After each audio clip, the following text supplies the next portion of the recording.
राम राम मंडळी, काय मग कसं आहे, बरं आहे का? सकाळची सुरुवातच झाली आपल्या मामांच्या ट्रॅक्टर पासून.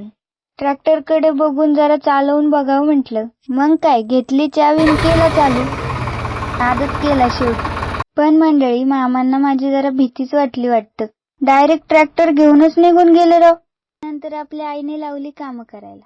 तोंड वाकडं करून घेतली भांडी घासायला, तरी चेहऱ्यावर बघा किती ती खोटी स्माईल. माझ्या वॉशिंग मशीनलाच तेवढी माझी काळजी, सगळी कपडे बिचारीने धुवून काढली. ते कुठं होत नाही तर बाबांनी लावलं उसाला पाणी भरायला. इकडे शेतात पाणी चालूच होतं. मग काय, उचललं खोरण निघाले. मग काय मंडळी, लावली भाकरीची ताकद आणि दिली बारी. येतं का हो मला बार देता? पाणी भरता भरता ढगात लय आवाज येत होता. बघते तर 2 हेलिकॉप्टर एकमेकांचा पाठलाग करीत होती. काय भांडणं झालती की काय? बघा मंडळी, माझी राणी आली मला न्यायला.